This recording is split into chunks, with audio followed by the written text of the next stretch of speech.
Bom dia, gente. Bom dia, gente.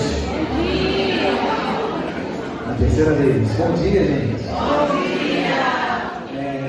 Me sentindo em auditório, assim. Sejam bem-vindos. A gente vai começar o nosso primeiro culto aqui no Rio de Janeiro do ano, né? E para a gente poder entrar um pouco nesse espírito, nesse corpo, numa concentração para esse momento especial que a gente separa para estar aqui reunido, a gente queria pedir alguns minutos de silêncio. A gente vai ouvir um prelúdio aqui, e aí para a gente poder se conectar, enfim, acalmar os nossos corações. Depois a gente ora e começa o nosso culto. Bom?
Deus, Pai de amor, a gente te agradece pela oportunidade de estarmos reunidos aqui nessa manhã.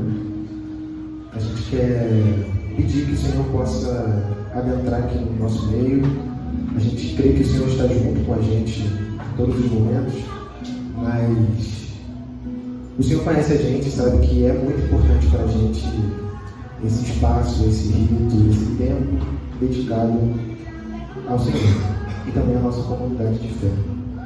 Que o Senhor possa preparar os nossos corações, acalmar os nossos corações, trazer paz durante esse momento de culto, e que a gente possa se conectar com cada palavra que vai ser cantada, lida e refletida aqui, e que a gente possa, a partir desse momento, desse espaço separado da nossa rotina, nos alimentar para dar conta da nossa semana, do nosso mês e do nosso ano também. O Senhor continue nos abençoando, iluminando o nosso caminho, pondo os nossos pés no chão e nos trazendo paz ao coração e discernimento na caminhada. É o que eu te peço, te agradeço em nome de Jesus. Amém.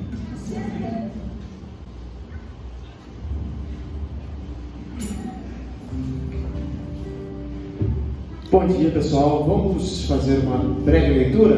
Salmo 146. Louvai ao Senhor, ó minha alma, louva ao Senhor. Louvarei ao Senhor durante a minha vida. Cantarei louvores ao meu Deus enquanto eu for vivo. Bem-aventurado aquele que tem o Deus de Jacó no seu auxílio e cuja esperança está posta no Senhor, seu Deus.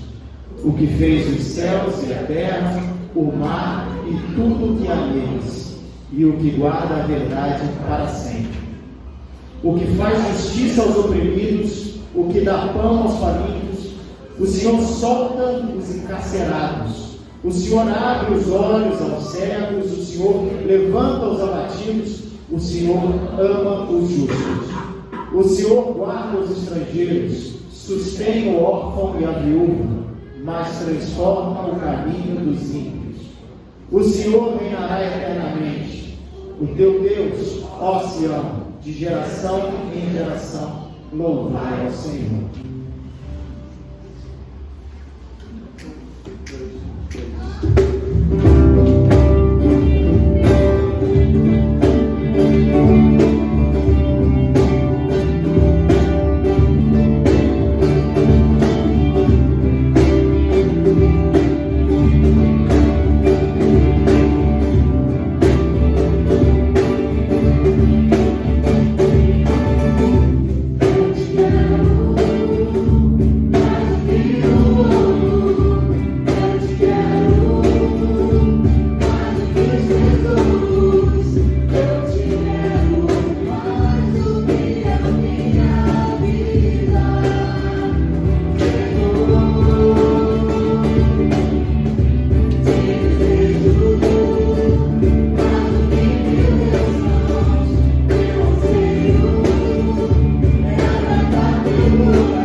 Nós vamos ter agora o nosso momento de ceia, nosso momento de comunhão. Eu queria convidar aqui o Henrique para fazer essa nossa parte.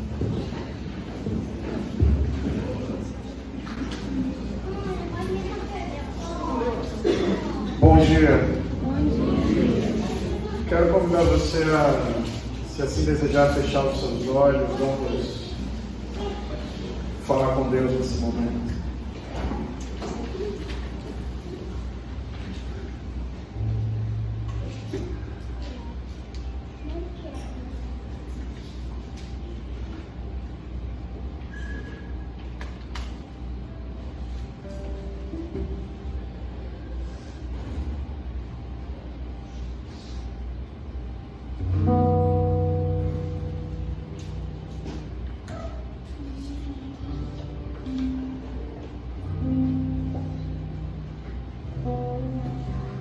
Deus, nós te agradecemos pela tua presença, te agradecemos porque estamos reunidos aqui especialmente por tua causa. Tu és a razão, o motivo, o sentido, o caminho e o alvo. Obrigado por teu amor, tua bondade, tua paciência, tua misericórdia.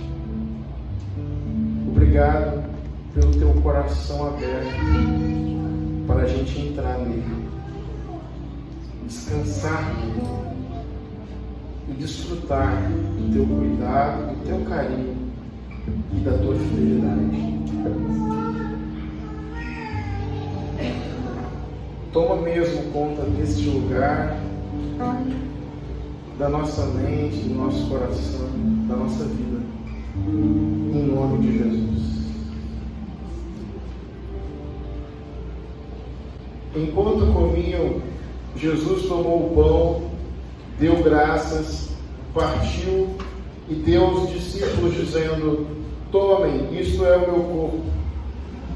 Em seguida tomou o cálice, deu graças, ofereceu aos discípulos, e todos beberam, e lhes disse: isto é o meu sangue da aliança, que é derramado em favor de muitos. Eu lhes afirmo que não beberei outra vez desta videira, até que venha o reino de Deus. Depois de terem cantado o hino, saíram para o Monte das Oliveiras. Nós vamos celebrar agora a ceia e apenas alguns aspectos importantes desse momento. Em primeiro lugar, a gente percebe o seguinte: quando Jesus toma o pão e faz referência ao seu corpo, eles já estavam comendo. Enquanto comiam, Jesus tomou o pão e disse: isto é o meu corpo. Porque a ceia, na época de Cristo, era mais do que um momento dentro de uma liturgia, como acontece hoje conosco.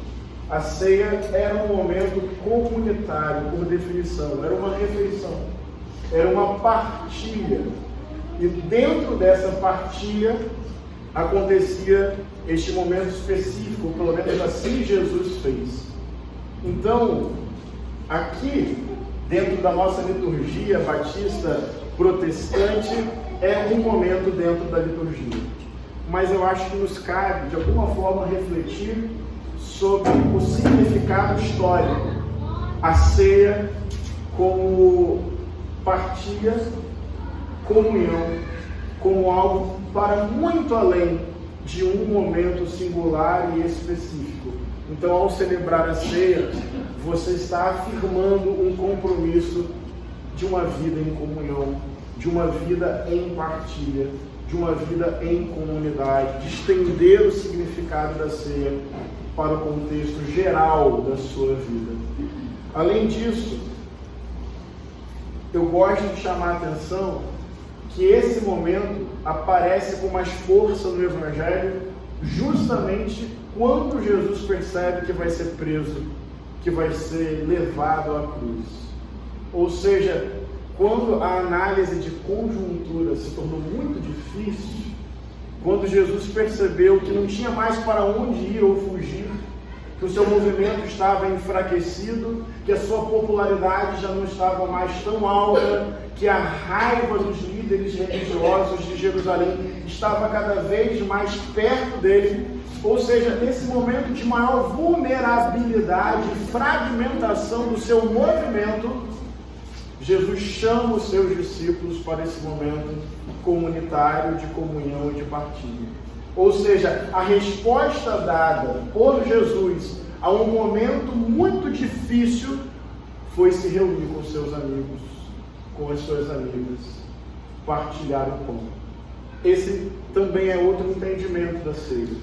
Num momento global muito complexo, complicado, num momento de maior vulnerabilidade de tantos corpos, o que fazer?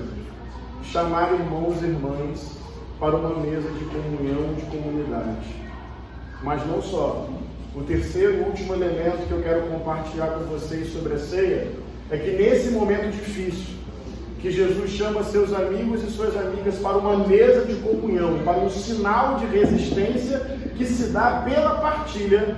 No finalzinho, depois de fazer referência ao seu corpo, ao seu sangue, à sua entrega, ao seu sacrifício, à sua doação até o fim, o seu amor irrevogável, incondicional, sem limites, Jesus ainda disse para os seus discípulos: a gente vai se encontrar de novo e vai beber esse vinho novamente, lá no reino dos céus. Ou seja, a ceia ainda simboliza que, a despeito de toda a desesperança, nós anunciamos e afirmamos que o reino de Deus é o fim da história. E que a gente, apesar de tanta vulnerabilidade, vai partilhar disso, tendo a cruz como horizonte, mas não tendo a cruz como destino. Não sei se eu me fiz entender.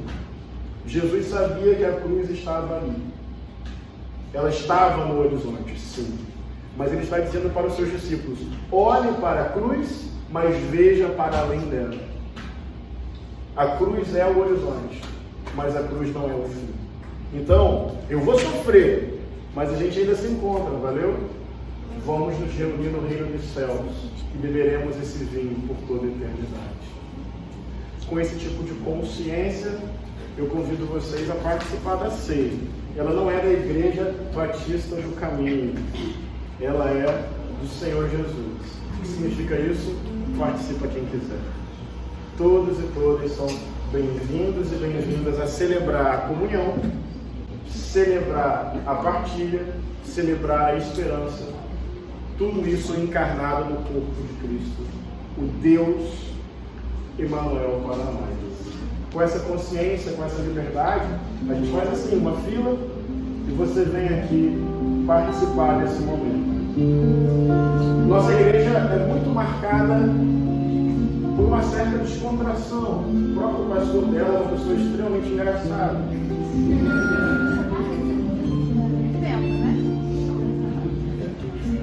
E não é para perder essa informalidade. Mas junto com essa informalidade, vem com muita reverência. Vem dando passos conscientes e consistentes. Vem pegar aquilo que simboliza o corpo de Jesus de Nazaré. Vem como quem vai afirmar que, a despeito das narrativas violentas do tempo presente, aqui tem a semente de um novo mundo que há de prevalecer. Então, quando você vier, vem com esse espírito, vem com essa reverência interna, olha para esse elemento e dá a ele o sentido: Jesus, eu vou agora partilhar o teu sonho. Eu vou viver com os meus irmãos aquilo que você viveu lá na Galileia, diante do Império Romano. Lá era César, aqui é Jesus. Eu vejo a cruz, mas eu vejo para além da cruz. Eu vejo alguma coisa que me diz: o fim não está lá, o começo está aqui. Então vem assim, Vem com leveza, pode brincar, abraça um, abraça outro. O Eduardo eu não vejo há muito tempo. Deve estar com uma saudade enorme de mim. Vem com essa leveza, mas vem com esse espírito de culto, de adoração, de resistência, de anúncio. E crendo que um dia a gente vai estar com Jesus de Nazaré, para além da cruz. A gente vai passar pela cruz, mas nosso encontro final não é lá no Calvário, é na ressurreição. Antes, feche seus olhos mais uma vez.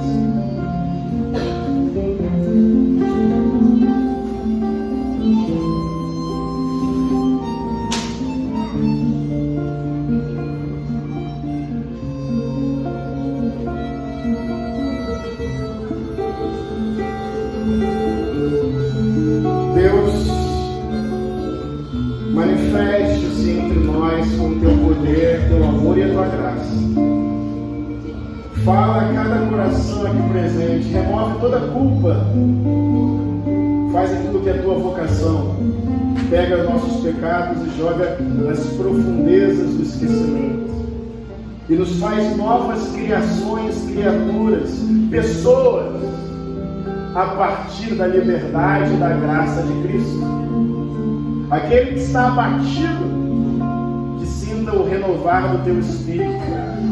Aquele coração que está triturado pela desesperança, que receba o bálsamo do teu carinho. Aquele corpo que se sente vulnerável diante do medo do tempo presente, que seja empoderado de uma coragem divina. E que essa igreja agora dê continuidade a essa tradição de milênios,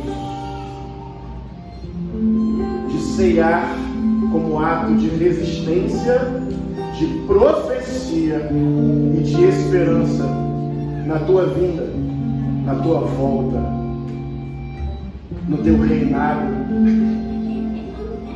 nesse rei sem coroa, sem tapete vermelho, esse menino do povo, esse periférico de Nazaré. Que essa igreja agora traga o passado para o presente e agora anuncie o futuro, na mística, no milagre, na sacralidade da ceia. Sejam bem-vindos à mesa do Senhor.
Vivem como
para avisar, agora as crianças vão com a Aline e com a Michelle para a área reservada para as crianças. A gente vai fazer agora uma oração comunitária. A gente tem levantado alguns pedidos que são comuns aqui à nossa igreja, e dois deles estão ali, sobre o Instituto Caminhantes, que é uma organização que a gente criou para poder dar conta dos nossos projetos de impacto social, como é o pré-vestibular. A gente vai falar um pouquinho mais sobre ao final do curso. E também por um espaço fixo no Rio. A gente encontrou um lugar aí que está parecendo maneiro. A gente vai ter que verificar algumas coisas, reunir, avaliar todos os prós e contras, mas mais uma vez pedir para que a igreja, que a gente como comunidade possa colocar isso na nossa rotina de pedidos e orações também. Que de alguma maneira isso é orar pela nossa igreja, né? Por aquilo que a gente vem construindo, aquilo que a gente acredita que é necessário ser feito. Então é reforçar que isso também esteja na nossa rotina, na sua rotina, né? Na rotina de cada um que está aqui. E agora a gente vai ter esse momento para orar uns pelos outros, amigos, amigas, serem conhecidos, desconhecidos. Então é aquela oportunidade de você poder ouvir o seu irmão, o seu irmão que está do seu lado, pedidos, agradecimentos, enfim, a gente poder orar uns pelos outros. Se você quiser orar sozinho, tudo bem, constante.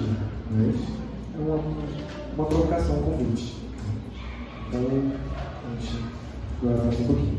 Oremos.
De saudade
Queria chamar aqui o Felipe Queres.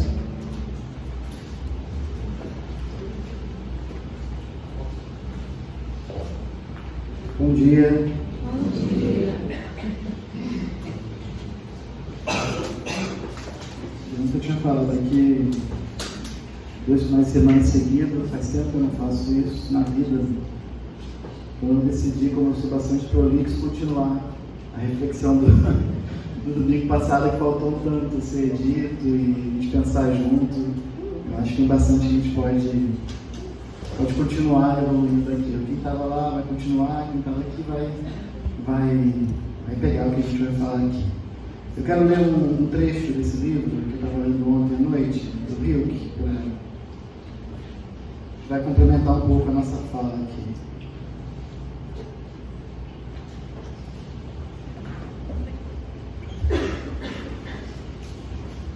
Diz o seguinte, obrigado. Na vida, em todas as suas formas, realizou-se o princípio estático, que é nosso intento último. O princípio que não consiste em nos mantermos caminhantes no estável, mas em repousarmos no centro ao qual retornamos de todos os riscos e transformações. Estamos nele como um dado no copo. Uma desconhecida mão de jogador o agita, somos lançados para fora e ao aterrissar significamos muito ou significamos pouco. Mas depois que o dado é lançado, somos recolhidos ao copo e ali dentro do copo, não importa como assentamos, nós significamos todos os seus números, todos os seus lados. E no interior do copo, sorte e azar não contam, mas a mera existência, o ser um dado, que tem 6 lados, 6 probabilidades, sempre tudo de novo, e a peculiar certeza de não podermos nos lançar para fora. O orgulho de saber que é necessário um risco divino para que alguém seja lançado do fundo do copo sobre a mesa do mundo, no jogo do destino. Esse é o puro sentido de 1001 Noites, e é a atenção dos que ouvem essas narrativas, que o carregador, o pedinte, o condutor de camelos, qualquer um que tenha produzido apenas um dado pequeno, é recolhido ao copo para ser arriscado outra vez. E que isso é um mundo em que se cai sob estrelas, em meio a moças, crianças, cães e detritos. Que não há nada de obscuro nas circunstâncias em que podemos ir parar.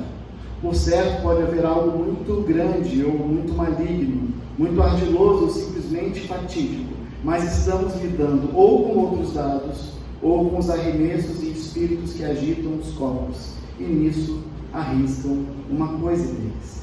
É um jogo honesto e imprevisível, e sempre retomado para além de nós, mas de tal forma que ninguém, em nenhum momento, carece de valor, ou é ruim, ou ignominioso, pois quem pode ser responsável por cair fora do copo desse ou daquele modo? Até aqui.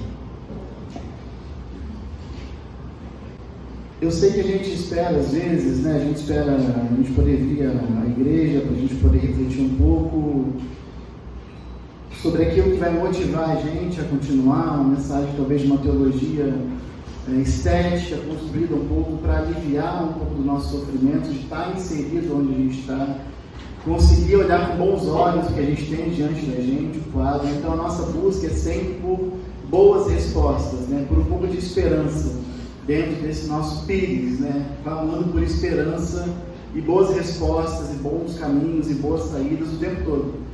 E a nossa aproximação para cá é assim. Então acho que vamos tentar fazer um pouco das duas coisas, um pouco dessa dose amarga, que a gente falou no último encontro, um pouco desse veneno e ao mesmo tempo um pouco dessa cura também, porque é a partir desse veneno que a gente produz as curas, É sempre assim, a partir das doenças que a gente produz as curas e as vacinas. Então é preciso que haja um acolhimento respeitoso diante dessa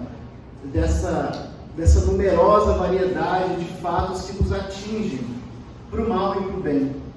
Capacidade de acolher, de ouvir, de receber isso e reagir isso é que vai produzir esse corpo mais resistente, mais capaz de reagir a isso. Deixa eu ficar um pouquinho mais no meio.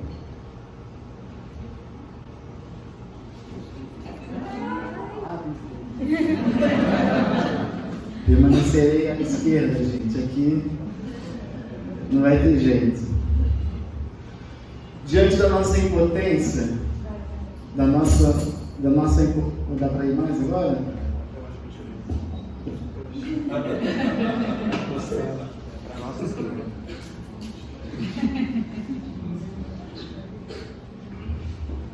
Diante da nossa impotência de cada dia, da nossa incapacidade de promover a destituição dos poderes dos senhores da guerra, de conseguir, com a força da mão, ou com a força da voz, ou de um manifesto, destituir nazistas de funções públicas, da nossa incapacidade de conseguir desestruturar esse sistema feito tão bem para que 99 porções de terra e comida e água esteja acumulado na conta de 1%, enquanto 1% se mate pelas 99 porções, dessa divisão injusta da realidade. Diante dessa incapacidade, e eu pensei isso nessa semana, voltando para casa com o Bento lá, e a loucura que é o recém-nascido, e eu não conseguindo lavar a louça, e eu pensei por um momento, pensando em como tirar nazistas do poder, e eu falei assim, eu não estou conseguindo lavar a louça da minha casa, como farei para tirar nazistas do poder? Como é que a gente faz isso? Que instituição é essa, da qual eu vou fazer parte, que vai talvez ter esse poder, porque está todo mundo tentando lavar a louça e não deixar acumular? Está todo mundo tentando dar conta disso. Então, diante dessa impotência, diante dessa realidade que parece que denuncia o nosso fracasso, que dá sempre esse soco no nosso estômago e faz a gente se sentir menor e pessimista, e não tem jeito, é essa realidade que faz com que a religião seja sempre uma volta para uma catarse de alienação, de não pensar, ou não estar aqui, ou não dar conta, em uma teologia pessimista, que constrói as explicações do mundo baseado em análises políticas, econômicas, e vai piorar.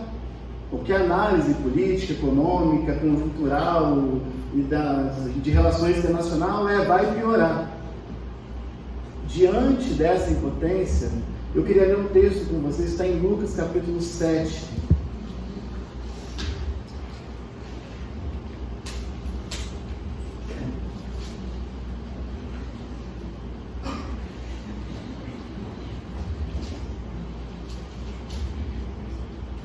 A partir do verso 36 a gente vai ler.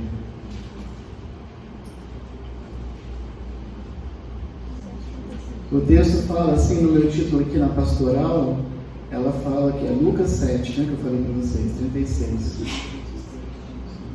Ela fala o seguinte, o título, aquele títulozinho que eles escrevem depois, né?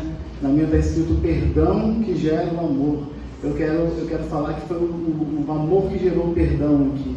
Que fala daquela mulher que vai... Vamos conversar aqui. Certo fariseu convidou Jesus para uma refeição em casa. Jesus entrou na casa do fariseu e se pôs à mesa. Apareceu então certa mulher conhecida na cidade como pecadora. Ela, sabendo que Jesus estava à mesa na casa do fariseu, levou um frasco de alabastro com perfume.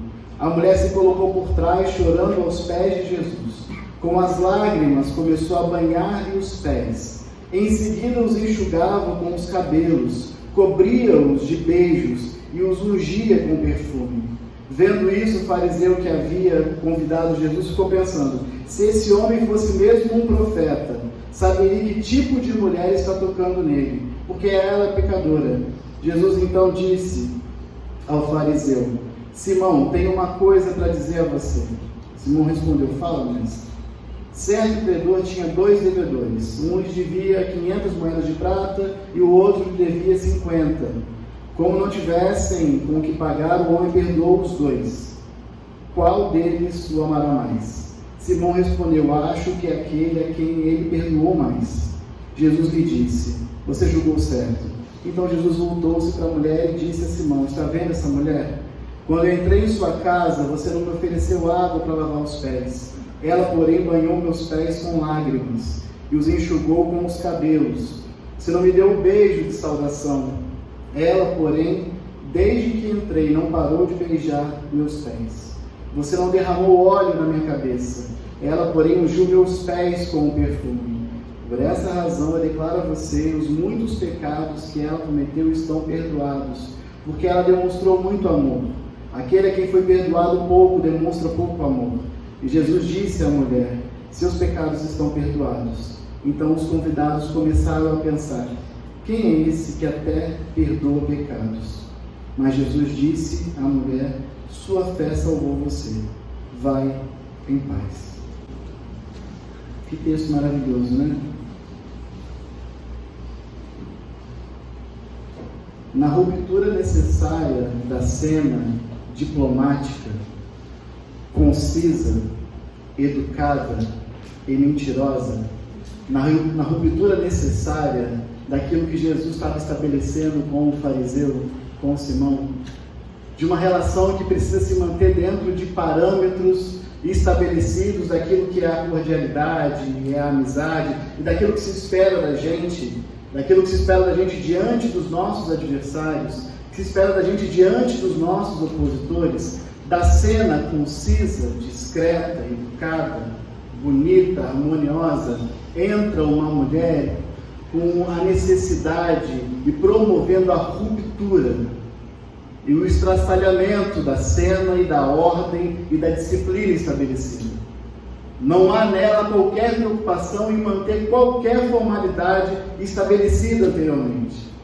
Não há nela nenhum tipo de diplomacia quanto àquilo. Há apenas o desejo, há apenas o choro, a lágrima, o riso, aquilo que ela tem na mão, um corpo, um cabelo. É maravilhosa aquela música da Nina Simone, né? Que ela vai falando, o que eu tenho? Eu não tenho nada, eu não tenho pátria, eu não tenho mãe, eu não tenho nada, eu tenho corpo, eu tenho boca, eu tenho olhos, eu tenho cabelo. É como se ela entrasse ali assim, cantando essa música. O que eu tenho? Eu não tenho nada, mas eu tenho alguma coisa. E não importa as formalidades, o que tem que fazer, eu vou fazer com aquilo que eu tenho para fazer, da forma que eu consigo fazer, e eu vou me entregar dessa forma. Então eu quero pensar com vocês sobre o seguinte: diante da cena de violência, de uma violência consentida, que nos atravessa e que a gente atravessa todos os dias, que a gente é obrigado a naturalizar, porque senão a gente não consegue andar perto de onde eu moro, em São Cristóvão, perto da Cancela. É hoje andar entre cada loja que existia antes, existem 10 pessoas com isopores, vendendo geladinho, vendendo bolo de pote, vendendo alguma coisa que eles sabem fazer e fizeram em casa. É lidar com 50 pessoas à noite numa marquise enorme, dormindo ali, pedindo alguma coisa o tempo todo. E diante dessa cena, e diante do meu trabalho, e diante do Bento, e da Débora, e da minha vida, a gente aprendeu a viver nessa cena diplomaticamente, harmonicamente, de forma a não desestabilizar muito, porque desestabilizar muito é se implicar muito, é tirar muito a gente do nosso roteiro, do nosso tempo, do nosso lugar, do nosso recurso, do nosso capital, aquilo que a gente tem, de modo que a gente não pode reagir muito bruscamente a tudo isso. Há um trato, há uma indignação, há um incômodo, sempre mediado por aquilo que é possível para a gente entregar ou a gente entende que dá para entregar. E o que sobra para a gente é ou mudar de canal, eu falar, não acredito que está acontecendo isso de novo, mais uma pessoa, e mais uma criança, e a gente vai contabilizando nessa cena diplomática que a gente tenta sustentar. O meu papel aqui, desse nosso lugar, de alguma forma de claque, de torcida, e de plateia, e de espectador, não é aumentar a nossa culpa, que já é grande, a nossa responsabilidade diante disso, que já é grande, para a gente se sentir pior do que a gente já se sente todos os dias, e a gente relativizar algumas responsabilidades institucionais, governamentais. Não é colocar a gente nesse lugar, como por exemplo a gente falar sobre CO2. Os Estados Unidos produz 1/3 do CO2 do planeta Terra e consome 1/3 da energia, e não assina nenhum tratado ambiental ou acordo para diminuir, para reduzir a produção de CO2. É isso. E a gente está trabalhando para produzir energia para eles. Então a gente fica assim, eu preciso tomar um banho de 5 minutos, e não 10 minutos, pelo problema da energia, né? Ou o problema do banho que a gente tem que tomar rápido. Quando a indústria da carne, outras indústrias consomem a maior parte da água, a gente fica assim, eu preciso economizar a água, porque isso depende de mim. O mundo depende de mim, eu vou salvar o mundo, mas a gente vai se ajustando a pequenas éticas, pequenas mudanças. A ideia não é colocar sobre o nosso ombro essa responsabilidade, mas o medo que eu tenho de que um caminho cada vez mais cerebral, de uma fé cada vez mais intelectualizada, de pessoas cada vez mais capazes de ganhar, de capturar o elemento religioso, o elemento da fé, a sociedade. A gente consegue fazer a descrição da fé das pessoas da favela, da fé das pessoas da Amazônia, da fé, porque a gente lê muito e a gente está se tornando cientistas da religião da pior maneira possível. Porque os cientistas da religião que eu conheço são totalmente imersos nas experiências religiosas daqueles povos.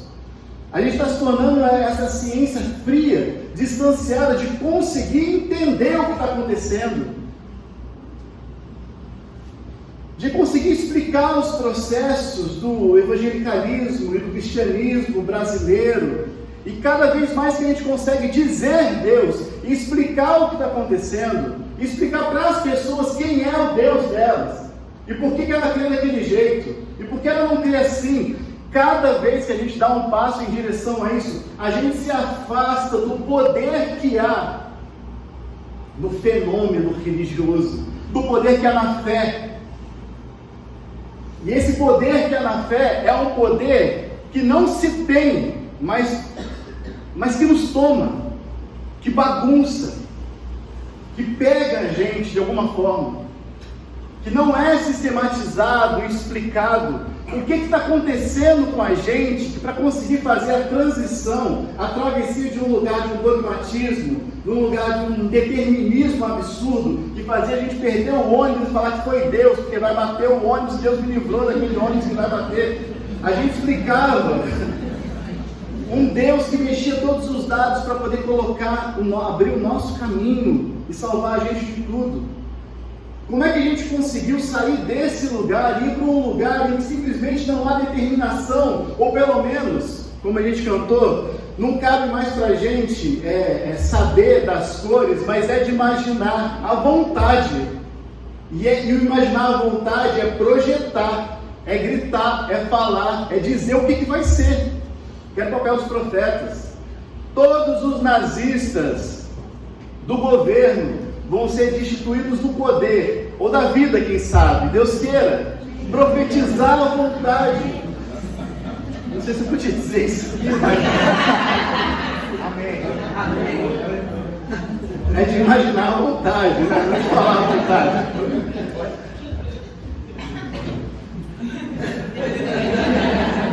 É de imaginar a vontade, esse novo lugar. Mas esse lugar, ele não está dentro de nenhuma análise de conjuntura, dentro de nenhum lugar que a gente possa explicar. A escolha dessa palavra, que é a palavra da necessidade da gente sensualizar a nossa espiritualidade. Paulo Bravo, um teólogo brasileiro, ele escreveu alguns livros, ele falou sobre isso. Ele pegou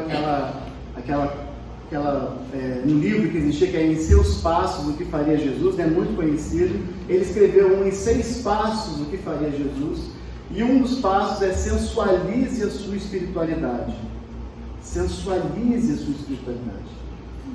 Quando eu olho para essa mulher, eu vejo uma fé sensual, uma fé sensorial, uma fé que nasce do corpo, do sentido, uma fé que tem a ver com esse lugar que ela ocupa, com o que ela tem. Ela derruba as lágrimas, ela segue com o cabelo, ela beija com a boca, ela se debruça aos pés, ela tem um corpo e ela coloca aquele corpo próprio ali. E num tempo e numa realidade de negação dos corpos, de inadequação dos corpos, de ajuste constante e interminável de um corpo que é sempre um devir, está sempre a caminho, sempre em construção e nunca é nada, a gente não consegue encontrar esse lugar que esse corpo oferece. Percebe que nos pais da fé lá, né, Abraão, Isaac, Jacó, cada um faz um altar no lugar que lhe é adequado, que ele entendeu que Deus se manifesta. Um faz no poço, Deus está no poço, é isso, ele está aqui. Porque sem o poço eu não consigo irrigar a terra, e sem irrigar a terra eu não consigo plantar, e eu sou agricultor, então Deus se manifesta aqui. O outro faz na árvore, Abraão precisa de pastagem, leva o rebanho comigo. Tem que ter sempre verde aqui em algum lugar. Então a árvore é um sinal de que Deus está aqui presente. Onde você está? Que travessia é essa impossível? Que negação é essa que fez com que a gente desqualificasse? Quando alguém conversa comigo sobre a própria fé, a pessoa tem vergonha de dizer que ora por alguma coisa, ou que acredita que vai acontecer alguma coisa sobrenatural. Há um constrangimento de uma coisa sem a qual a religião é vazia e é morta, que é a mística dessa fé. Se a gente não conseguir, eu sei que é difícil, gente, porque a gente não está falando de tirar a nossa roupa de uma velha espiritualidade, a gente está falando da carne. A carne foi tecida e construída. O nosso jeito de olhar, de amar, o nosso jeito de olhar uma mulher, de olhar o outro, de olhar alguém do candomblé, está na carne. Está na carne. Como é que se destitui da carne, dos olhos, do braço, da mão?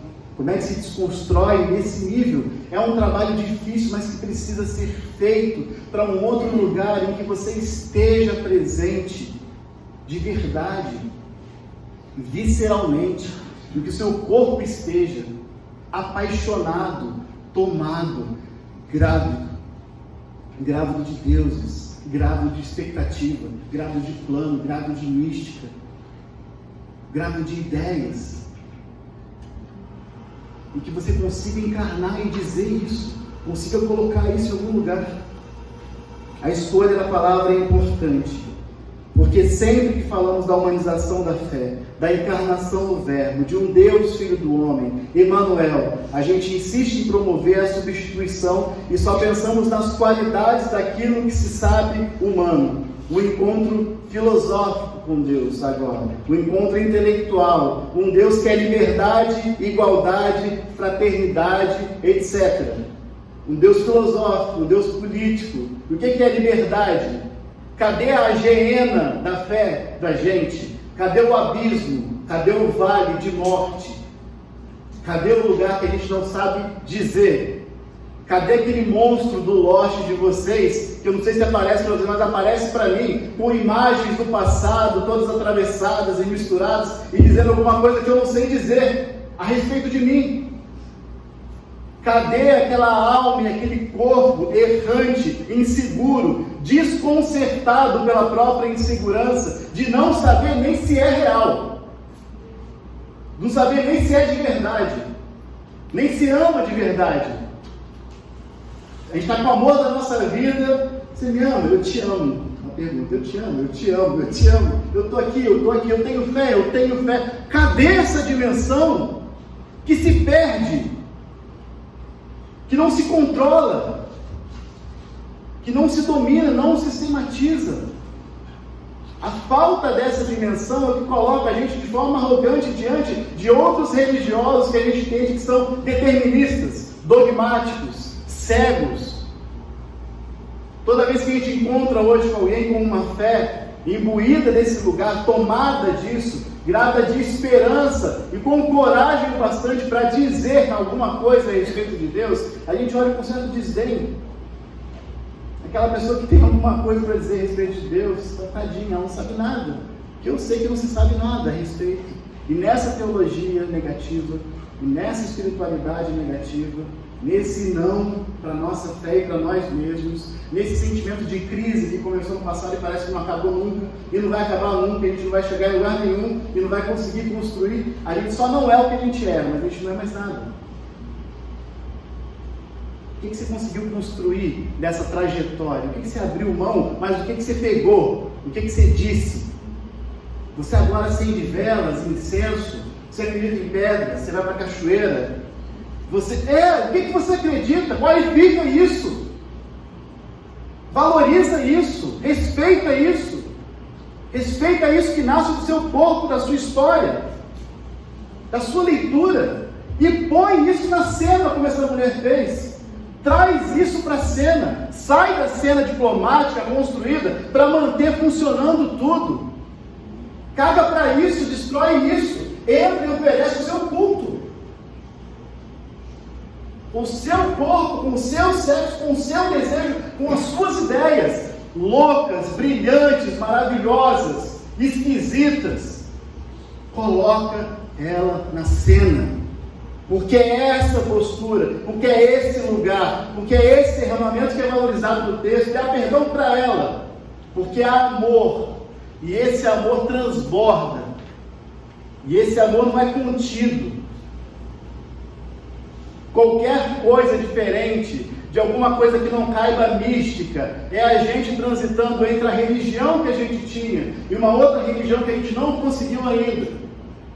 Se não somos estudiosos da religião, e eu não estou aqui de nenhuma forma defendendo a religião e dizendo que ela é boa, que alguém deva ser religioso, eu não estou fazendo isso, não é meu papel defender a religião, que se seja religioso, mas se você vai nutrir, se você vai possuir um Cristo verbalmente, intelectualmente, se permita ser possuído por essa espiritualidade. Porque a nossa espiritualidade, para falar com outros e convencê-los e colonizá-los e dizê-los que a fé deles é menor, carece muito de carisma, de poder. Parece um monte de cético falando com eles e dizendo que Deus não é isso, que Deus não é aquilo. Você está me roubando tudo, calma, Deus não é isso, não existe isso, não existe aquilo. O que existe, gente? Não tem como eu não olhar para o Bento, não tem como eu olhar para as crianças que correm aqui e eu não ter certeza que o futuro vai ser melhor. Eu preciso dizer isso. Eu preciso dizer que os inimigos da liberdade vão todos perecer. Eu preciso dizer, para além da leitura, para além de tudo, eu preciso decretar isso. Eles vão perder. Meu filho não vai viver nesse lugar. A gente vai reverter o impacto todo que a gente está fazendo com ele. A gente vai fazer isso, a gente vai fazer. O futuro guarda essa esperança, e guarda a vida, e guarda o amor, e guarda a liberdade. E eu vou caminhar para lá, e eu vou construir isso de forma intelectual, construindo a realidade todos os dias, mas de forma poderosa, mística, chorando, sangrando, orando, entregando para Deus, acendendo a minha vela, fazendo o meu culto. O meu culto. Aí, com esse carisma, com esse a mais, com esse assombro, com esse lugar que não pode ser capturado, existem dois Cristos muito difundidos na nossa região do mundo. Existe o Cristo humilhado, que é o Cristo do colonizado. O Cristo humilhado é o Cristo que suporta qualquer dor, e ele continua firme, ele continua ali. É do nosso povo, o Cristo do nosso povo. É o Cristo que aguenta ser escravizado. É o Cristo que aguenta apanhar e dar a outra face. É o Cristo que aguenta ser perseguido. É o Cristo, tem esse Cristo, né? E esse Cristo, às vezes, mal interpretado, ele ajuda, consola a gente nos momentos de destituição total de poder para mudar a realidade. Ele acompanha a gente, mas mal utilizado, ele mantém a gente naquele lugar. A gente falava muito isso sobre esse hábito nosso vira-lata, né? De oferecer a outra face o tempo todo para bater, até quando não tem alguém para bater. E bate, que eu quero provar quão cristão eu sou, me humilha, por favor, né? Virou uma coisa assim. Pode me humilhar, porque eu sou igual a Cristo, eu aguento qualquer coisa, pode me chicotear, pode fazer o que for. Então eu tenho um Cristo humilhado, esse Cristo. E tem um Cristo glorioso, que é o Cristo do colonizador. Você vai nas capelas, né, na Europa, tem aquele Cristo exaltado entre os anjos, branco, louro, com o abdômen trincado, bem barriga, lindo. E aquele Cristo que você olha assim, esse Cristo venceu, você pode ter vencido. Ele está exaltado nas alturas, ele é maravilhoso, ele é lindo, ele, enfim, todo o resto.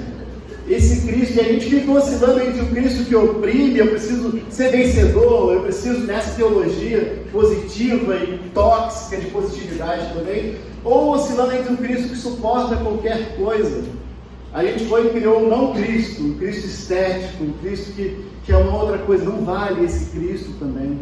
Eu quero falar sobre o nascimento de um outro, Que a gente, sem essas categorias que a gente recebeu, não de um que perpetua a violência contra a gente, não aquele que é glorioso sobre todas as pessoas e vence todo mundo, e não um Cristo que não é religião, é da falta de fé, que ele é uma coisa estética, que se mistura a alguma coisa, nem isso, mas aquele que nasce da minha experiência, aquele que eu posso sentir, aquele que eu posso ver, aquele que eu posso tocar, aquele que faz sentido para mim, fazer uma oração para esse Cristo. E assim, a gente sai desse lugar em que a gente vai para um lugar, tem um Cristo, a gente vai para o outro, tem um outro Cristo. Sobre a cultura de paz, por que é importante a gente conseguir construir essa fé, esse lugar que também tem carisma, que também tem perda da realidade, no sentido de não controlar a realidade toda, que cabe para a gente ser experimentado também, que cabe também a nossa catarse, no sentido de não conseguir dar conta daquela experiência, ainda assim conseguir nomeá-la, assim, mesmo não conseguindo nomeá-la. Há uma ideia sobre uma luta nossa comum, que é a ideia da construção de uma cultura de paz, que há uma irredutibilidade, né? A gente vai construir a cultura de paz até certo ponto. A gente já se deu conta disso, que existe talvez um ponto de basta para respeitar o diferente, para que haja eu, tem que haver o outro. Precisa ver o outro, e que nem sempre a gente vai conseguir reduzir o outro a nada para que a gente tenha uma cultura de paz plena. Percebe isso? Mesmo que o outro seja a antítese disso, mesmo que o outro seja a negação da aceitação, a negação do amor, percebe que às vezes a gente está imbuído da mesma força colonizadora, achatadora, na expectativa que a gente vai conseguir reduzir a zero toda a animosidade, todo o enfrentamento, todo o embate. Existe um irredutível que vai exigir que a gente saiba alguma coisa no final. Percebe que esse Cristo que flutua, ele serve um tanto, mas em algum momento ele tem ponto de base que eu vou ter que dizer o que ele é, o que eu sou, onde eu estou. E a gente vai sustentar essa tensão depois disso, a gente vai sustentar a partir de forças opostas mesmo. A gente vai ter que se vencer, a gente vai ter que se enfrentar, a gente vai ter que silenciar o outro, a gente vai ter que se enfrentar dessa forma. E que essa cultura harmonizada, em que todo mundo vai aceitar todo mundo e amar todo mundo e querer todo mundo, é uma realidade que só existe em distopia, em que o cristianismo venceu totalmente e capturou todas as consciências e todo mundo pensa igual, mas sempre tem a resistência nesses filmes. Sempre tem alguém se reunindo em algum lugar, como foi e como é hoje. E vai ser para sempre. Sempre vai ter a falha, o escape e esse lugar. Então, não adianta, a gente vai chegar nesse lugar. A gente vai chegar no lugar que você vai ser chamado, tá bom, mas quem é você? Qual é o seu culto? Qual é o seu povo? Qual é o seu Cristo? E da negação de quem você era, da crise eterna que a gente acha bonito, né? Aquilo que a gente falou no último encontro. Eu sou provisório, eu sou impermanente, eu sou flutuação da consciência, eu tô me construindo, eu sou eterno devir, eu estou indo, sei lá, para algum lugar, e a fé é isso, na verdade, e falta esse lugar em que eu sou simplesmente tomado por algo que é concreto e é indizível. Que não é o maldito, aquilo que eu maldigo, não é aquilo que eu bendigo, é o não dito. É aquilo que eu não sou capaz de dizer. É aquilo que me assombra e faz... E acontece isso direto. Eu estou muito bobo, né, com de ser pai. Desculpa, gente, mas eu falo o tempo todo. É normal, né, gente? Tem que pensar aí. Gente, é uma coisa muito louca. É muito louca, assim. Tá na cama, eu me debruço na cama, me ajoelho na frente dele, como se fosse um altarzinho mesmo, assim. Um pequeno Deus. Me ajoelho na presença dele, ali diante dele, aquele corpinho, né, cheio de dobra. E eu fico olhando assim, e eu estava falando para as pessoas que eu teorizava muito, né? Eu sonhei muito tempo ser pai, a gente tentou bastante tempo, teorizava muito o ser pai, e só tem silêncio, assim, cara, bizarro. Só tem silêncio quando ele está dormindo, né? Só tem silêncio, mas é um silêncio assim de olhar aqui e me falar assim, cara, o que é isso, né? Tipo assim, o que eu tenho que fazer, o que eu tenho que falar, o que eu tenho que ensinar. Porque não tem, tipo assim, não tem nada, tem tudo, e tem desse lugar assim, sabe? eu sinto, sempre que eu falo aqui, eu falo que eu trago do que eu não estou conseguindo fazer, né? Eu sinto falta disso na minha fé. Só que eu estou cansado de sentir falta disso na minha fé. Eu estou cansado de estar só nesse processo. Eu estou cansado de ter sido alguém dogmático e que, enfim, perseguia católicos e fazia não sei o quê, e evangelizava todo mundo, e sabia tudo sobre Deus, aos 17 sabia tudo sobre Deus, e essa loucura, né, a maluquice.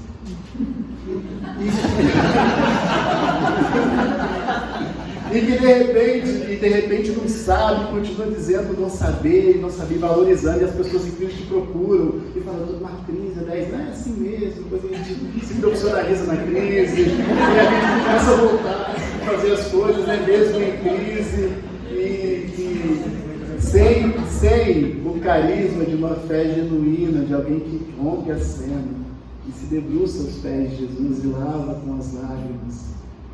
Nada mais genuíno que isso, e beija amorosamente isso. Sem isso não há carisma, força, poder o bastante para chegar diante de alguém que apoia nazifascistas no íntimo da honestidade deles, desempenhando a fé genuína deles. São homens e mulheres pobres, negros, de periferia, que apoiam às vezes a base desse governo. Do governo do município, do estado, do governo federal. E não adianta eu chegar lá e intelectualizar e desconstruí-lo. Se eu não tiver uma fala imbuído desse lugar de poder, de algo que me tomou, de algo que é real o bastante para me emudecer, de algo que eu não sei explicar, mas que mora em mim, e é tão forte a ponto de eu conseguir fazer outros sentirem. Quando a gente se reúne, fica claro, é possível ser, é tangível, pode ser tocado, pode ser alguma coisa que eu não sei dizer, mas está lá, está presente. Não é uma explicação de mundo, não é alguma coisa, mas está lá. São pessoas se permitindo transbordar desse amor, são pessoas que pararam de se conter dentro dessa fé que se tornou essa ciência. Eu não conheço a experiência de nenhum de vocês de fé, mas se ela se tornou em algum momento essa coisa meticulosa de desconstrução constante, de falta constante, de ausências constantes, de significados, de metáfora. A gente está precisando de metáfora, a gente não pode nem fazer a metáfora, de falar que a gente vai triunfar nessa batalha que está se estabelecendo essa semana, que o inimigo vai se levantar, e o inimigo quem é, não sei, vai purificar essa água do Rio de Janeiro, a gente não consegue. A gente perdeu a metáfora. Que religião é essa sem metáfora? Que religião é essa sem parábola? Que religião é essa sem histórias? Que no fundo estão dizendo uma coisa poderosíssima. Que religião é essa que a gente está vivendo? A gente está numa vanguarda muito complicada, porque a gente recebe aqui, vivendo numa cidade grande, no topo da informação, em 1 minuto, 5 minutos, a gente recebe tudo que acontece. Eu estava falando isso com o Matheus no encontro passado, a gente não tem o Big Data para poder processar tudo isso para a gente, dar traduzido o que significa esse novo elemento na equação. Nós somos ratos de laboratório, dessa experiência de fé muito doida, e a gente está tentando surfar essa onda, está tentando ser aqui, viver, experimentar essa fé, sabendo disso, tendo diante da gente todos os escândalos da religião, o que é, o que não é, como funciona e não funciona. É um lugar muito difícil de se estar. E tão difícil que a gente está se perdendo, que a gente não está conseguindo. Eu só quero falar de 2 coisas para a gente concluir, que eu já falei bastante. Eu quero falar sobre o poder dessas lágrimas que faltam no nosso culto, e eu quero falar desse beijo também. Por algum tempo eu falei uma coisa assim, idiota, não sei se é idiota, se é verdade, mas eu mentia para as pessoas, ou seja, eu sustentava aquela cena diplomática, e eu dizia para mim que a verdade exige ambiente para ser dita. É como, sabe, aquela coisa, a nossa covardia, que a gente não se posiciona e fala assim, não, eu quero bagunçar um pouco a cena. E eu fazia isso com todo mundo, com as pessoas que eu amava, as mais íntimas, e às vezes eu não dizia o que eu pensava a respeito daquilo, porque eu dizia que a verdade exigia ambiente. Eu precisava ser acolhido naquilo que eu diria. E só quando eu sabia que eu seria acolhido naquilo que eu diria, mas isso é uma armadilha, porque nunca há acolhimento uma verdade que nunca foi dita. E a pessoa vai dizer pra gente, você nunca disse, como eu sabia que você pensava assim, ou que você queria se colocar assim. Nessa construção de não dizer, ou de me esconder, ou de me proteger nesse lugar, a verdade nunca foi dita. Algumas verdades nunca foram ditas, foram sendo silenciadas. Hoje a gente vive num lugar na iminência da guerra, na iminência do assalto, da violência, na iminência do ataque homofóbico, do homofóbico que se esconde na esquina, ou do relacionamento abusivo, ou de qualquer outro tipo de violência ou ataque de qualquer natureza. Não tem como fazer parte dessa realidade, estar imerso nela, e não ter decidido em algum momento se encastelar num lugar seguro e se proteger do outro. Esse lugar da lágrima, que é o lugar da vulnerabilidade, que é o lugar de se mostrar fraco e se mostrar para o outro, parece que não existe mais nem nos relacionamentos de um modo geral. As pessoas orientam a outras a não mostrarem o que sentem de fato pela pessoa. Se ela detesta, ela tem que mostrar que gosta. Se ela gosta, ela não pode mostrar que gosta. Há um jogo o tempo todo que a gente está jogando para se proteger e evitar esse lugar em que os homens olharam para essa mulher, sabiam quem ela era, e se fizeram daquilo, né? Se sentiram, percebe que há um gozo neles, assim, né? Fala assim, se eles soubessem, ali naquele momento eles sabiam mais do que Jesus. Eu sei mais do que eles sobre ela.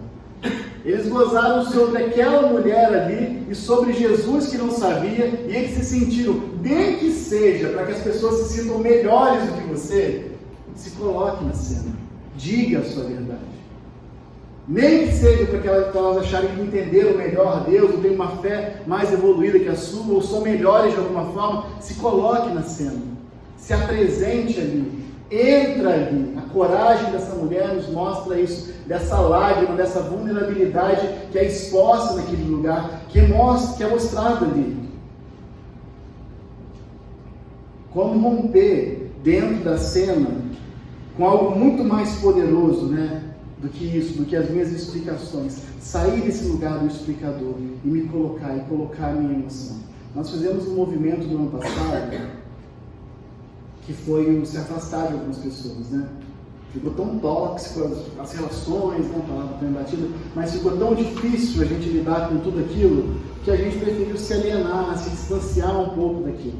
E hoje a gente está no movimento de volta, quem já não fez está fazendo agora, tentando entender, alguns não, alguns é para sempre mesmo, mas a gente está tentando, voltar para quê, né? A gente está tentando fazer um movimento, e é como se o voltar dependesse da gente não se colocar novamente, né? Volta para um novo lugar, volta se dizendo, volta falando, volta se colocando ali, volta profetizando, volta falando da sua fé, volta falando dos seus nãos, porque o trauma aconteceu justamente pelo silenciamento anterior ao trauma, percebe? Só aconteceu o trauma porque antes estava em silêncio. Nossa, você é desse, seu petralho, esquerdopato. De repente a pessoa caiu, eu caí daquele lugar que eu estava num lugar extraordinário, e eu tinha alguma coisa para dizer a respeito de tudo, e depois não tinha nada para dizer a respeito de nada. Me tornei boçal sobre tudo, e não sabia nada sobre nada, aos olhos daquela pessoa. Volta para esse lugar, mas volta para o lugar da verdade, sem medo da vulnerabilidade. E sobre esse lugar da vulnerabilidade, eu quero falar uma coisa sobre a relação entre homens e mulheres. Há uma acusação de que as mulheres hoje, em busca por justiça nas relações, elas se tornaram mais duras, mais impacientes, mais exigentes e mais rígidas. É como se essa verdade das lágrimas derramadas, dessa vulnerabilidade, tivesse sido retirada e elas não pudessem mais ser vulneráveis diante dos homens, porque há sempre uma defesa de um lugar, de um direito para ser feita.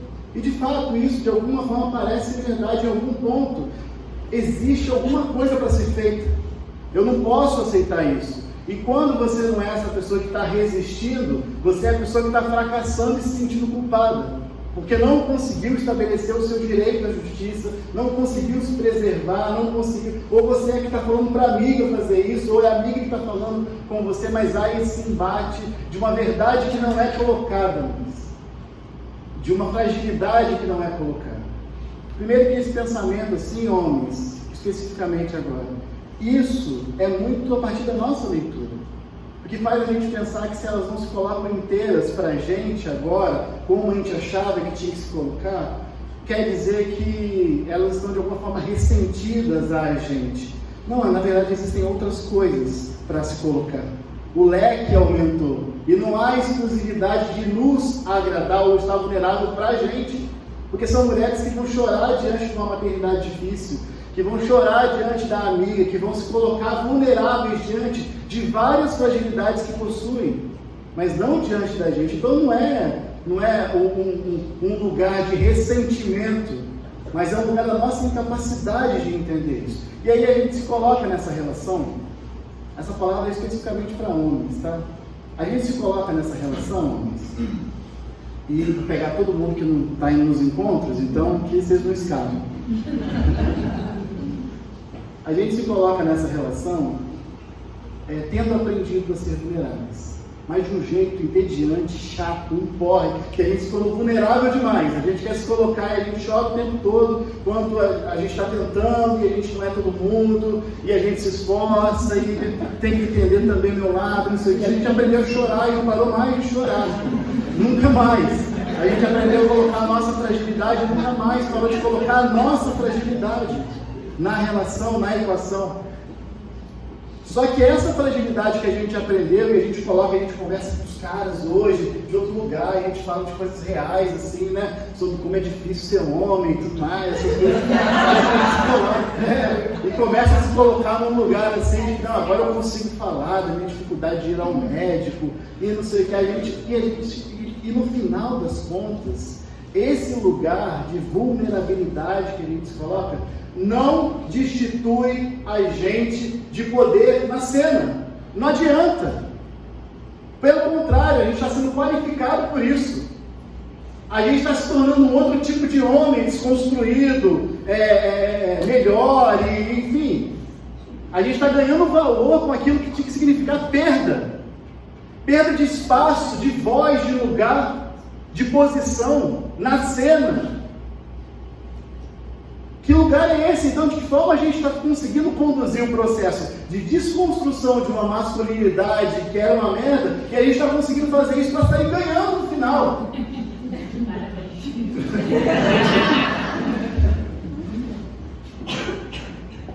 Porque não há destruição de poder, não há perda, não há entrega, não há retirada do lugar da fala. Quando a gente fala dessas lágrimas, dessa entrega, quando a gente fala desse derramamento, quando a gente fala desse lugar de, ao encontrar com o outro, considerando que o outro é a manifestação de Cristo, quando a gente está falando desse lugar, a gente está falando de um lugar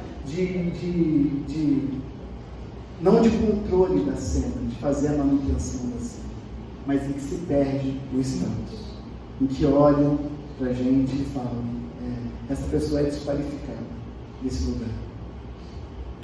Vamos tentar transformar essas lágrimas e esse lugar, esse retorno que a gente faz, de forma a não fazer dessas lágrimas, né, um lugar de autopromoção para a gente. Né? E essa vulnerabilidade, um jeito de parecer melhor para o outro e se sentir melhor com a gente mesmo sobre as coisas que a gente causa. E por fim, o poder dos seus beijos. E eu quero traduzir o beijo como um gesto corajoso e ativo do amor. Um movimento que se faz em direção ao outro, de amor. Ela beija e ela chora. Ela ama Jesus. Ela ama. E ela demonstra o amor dela. Ela se derrama aqui. Eu sinto falta dessa liberdade para construir esse lugar de amorosidade. A gente fala sobre as pessoas que seguem líderes, televangelistas, né, líderes religiosos, com efeito manada. Mas a gente se aproxima de uma igreja como essa e a gente se coloca na mesma posição de passividade, de querer, qual que é a nova da fé mesmo? O que estão falando por aí sobre Jesus? Qual que é a nova do Evangelho? À mesa está sendo colocado o desafio de construir um espaço fixo. Um gesto ativo de amor é se colocar na equação, é se colocar na história, é fazer, eu quero participar disso aí. Como é que é? Vai ter uma sala? Eu sou artista, posso colocar um quadro numa parede? Eu sei fazer isso, eu posso fazer isso. Como é que eu componho isso? A nossa perda de realidade, de atividade nas nossas cenas, está dilacerando a gente, produzindo angústia na gente, de assistir essa realidade. E não se engane, isso está lá, isso está aqui, isso está em qualquer lugar. Porque é a posição de onde a gente fala, de onde a gente se relaciona. O que você está construindo? Quais são os beijos? E é curioso que Jesus vira para Simão e fala: você não me beijou, era você ter me beijado. Eu cheguei aqui, você não me deu um beijo, ela me cobriu de beijos. Beija, gente, beija, beija. Faça um movimento desconcertante. Promova esse gesto de amor. E beija. E se coloca amorosamente, construtivamente. Esteja na cena, esteja presente aqui. Faça parte dos coletivos. Vá nas reuniões. Vá aplaudir o sol no arpoador. Vá se reunir para meditar na Quinta da Boa Vista. Vá. Entra nisso, coloca o corpo nisso, senta ali, sente o vento tocar você. Vamos tentar romper com esse lugar dessa inteligência muito grande que a gente ganhou, mas dessa perda física da fé que a gente teve. Dessa catarse, desse encontro, desse choro, dessa oração, desse carisma. Sem o carisma, sem esse poder, a gente não vai conseguir transformar a parte conservadora e cristã do Brasil em cristãos não tão conservadores. A gente não vai conseguir, porque não é interessante ser a gente. Não é interessante estar no lugar de onde a gente fala. Não é interessante, a perda não ganha. A perda. E essas pessoas, o nosso país, todo mundo que sangra hoje, enfrenta tanta perseguição hoje, precisa de poder. Porque carece de impotência todos os dias. A impotência de não conseguir fazer nada. A impotência diante de uma tela que mostra para mim o que está acontecendo no Oriente Médio, na Ásia, e só aumenta a minha impotência. É a sua impotência. A gente precisa de poder. A gente precisa de poder. De um que transcenda as explicações. De um que tome o nosso corpo e faça a gente conseguir viver essa religião tão linda, tão cheia de significados, tão cheia de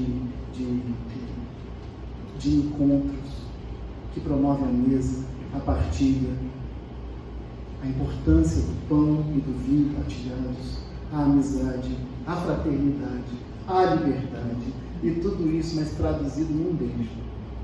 Um beijo que você vai dar em cada pessoa antes de ir embora. O beijo que é: vou sair mais cedo do trabalho e vou passar aí. Mas um beijo que não é só assim figurativo, no sentido da nossa família. Um beijo físico, um ato de amor físico. Vou pedir para que vocês fiquem em pé.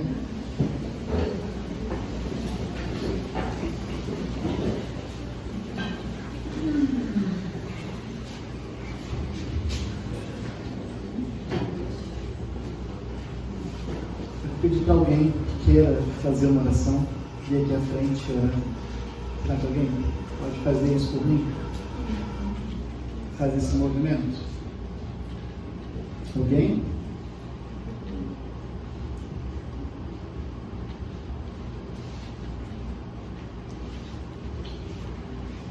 Deus, em Ti colocamos os nossos corações, as nossas almas, todo o nosso ser. Tudo aquilo que conseguimos falar e tudo aquilo que não conseguimos falar.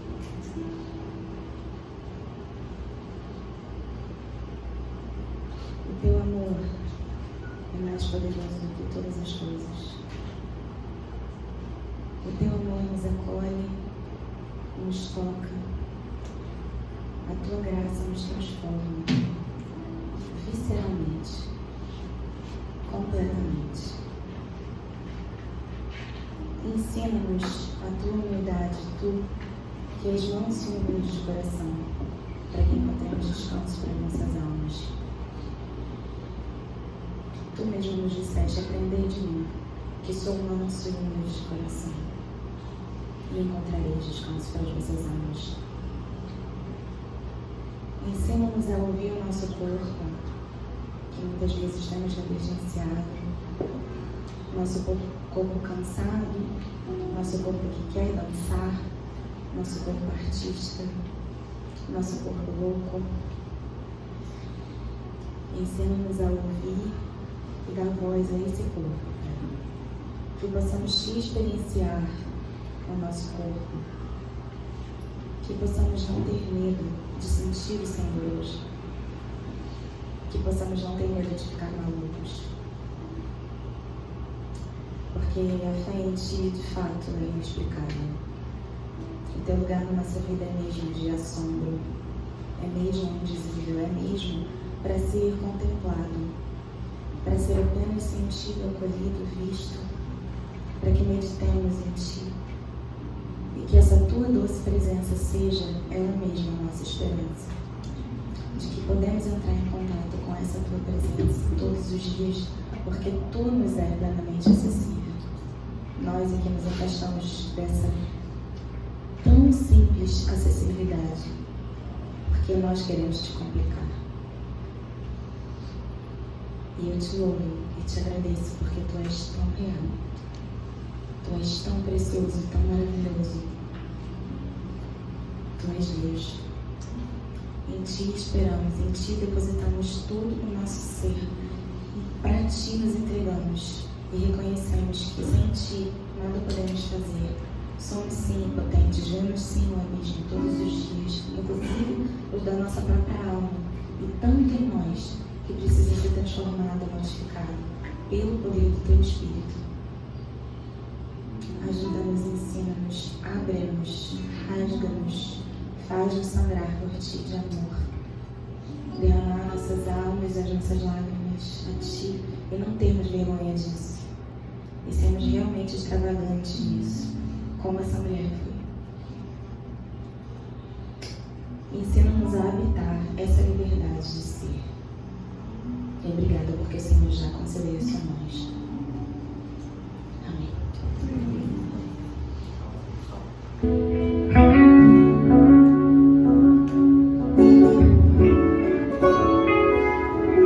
Preciso amar de menos, de menos a mim, mais a menos. Preciso amar a menos, pra não ceder por dentro que tá por dentro, tá por dentro.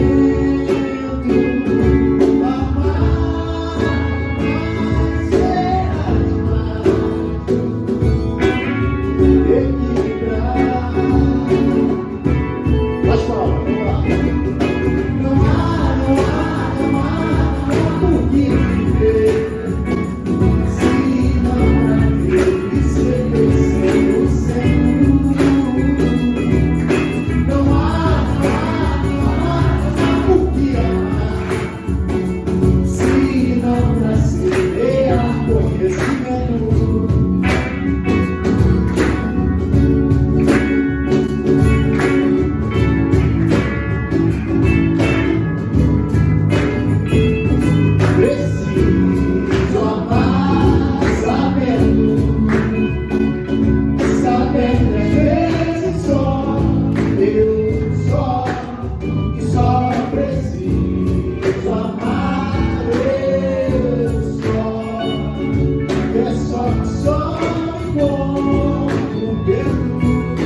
Nós vamos encerrar o nosso culto. Próximo encontro já tem. Já vocês em Niterói? Tá. Dia 26, a nossa partilha bíblica. Deus abençoe a semana de vocês. Felipe, obrigado pela mensagem, de todo o coração. Eu, esse mês, fiz uma viagem de trabalho, Hugo, para a Palestina e para Israel. Foi uma viagem alucinante do ponto de vista cultural e também manifesta aqui rapidamente minha solidariedade à causa palestina, um povo extremamente oprimido. Mas conversava com o Judeu antes de ontem e com o Felipe e Manu ontem, e é só uma pequena história que tem a ver com a mensagem que você compartilhou. Fomos para Jerusalém Velha, que tem todas aquelas partes sagradas para islamismo, cristianismo, judaísmo, uma experiência muito louca. Você tropeça com um rabino ortodoxo, cai na frente de um padre etíope e na frente tem uma mesquita, tudo ao mesmo tempo. E quando a gente foi para a parte cristã de Jerusalém Velha, o grupo que viajou para ter essa experiência cultural e da palestra e tal, quando chegou na parte cristã, que é a Via Dolorosa, Santo Sepulcro, o lugar onde Jesus teria sido embalsamado, chegaram para mim e perguntaram: Henrique, você está emocionado? Daí a última informação que eu tinha era da minha formação teológica. O professor disse: é tudo invenção. Nenhum lugar que dizem que foi mesmo. Então, eu olhei para o lado, todos os cristãos ali presentes profundamente emocionados. E eu disse: não. Mas calma que vocês vão entender onde eu quero chegar. Guardou essa história? Segunda cena dessa história. São 18 cenas, a gente já vai para casa almoçar. São 3, vou pegar de novo não. A segunda cena foi assim: estávamos indo num museu, domingo de manhã, um grupo ali, mesmo grupo. De repente, um rabino Joseph, muito gente boa, ele falou assim: hoje é domingo. E virou para o guia do grupo, olhou para o Michel, que é o guia do grupo, e disse assim: Michel, assim, um semblante de susto, de tristeza, de pesar. E ele disse: nós fizemos um roteiro domingo, desconsiderando que é hora do Henrique para a igreja. Ele virou para mim, isso é verdade, colocou a mão no meu peito e disse: Henrique, sei o que você está sentindo. Faz falta à alma esse momento de comunhão. Eu nem lembrava que era domingo.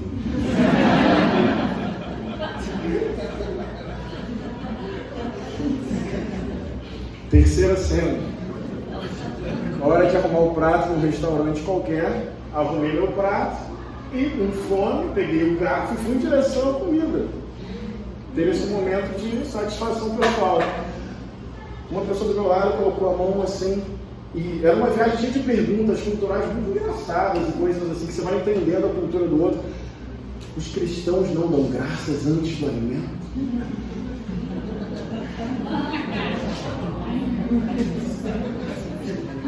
Daí o Felipe falou sobre a perda de metáforas, né? Eu quero então resgatar uma metáfora assim. Você foi um instrumento de Deus hoje aqui. Porque o que você pregou hoje, o Espírito Santo me disse ontem, sabia? Eu não tenho nenhum medo de estar usando essa linguagem. Não importa se foi ali ou não. Eu me senti mal de ter perdido uma emoção no lugar por onde Jesus de Nazaré andou. E eu queria de novo resgatar domingo como um dia que a minha alma sente saudade de adorar a Deus em comunhão. E eu queria de novo, antes de comer, agradecer a Deus pelo alimento. Em que lugar a minha espiritualidade virou uma filosofia sobre Deus? Que o rabino se lembrou da saudade que eu já não estava mais sentindo. Então Deus te usou profeta.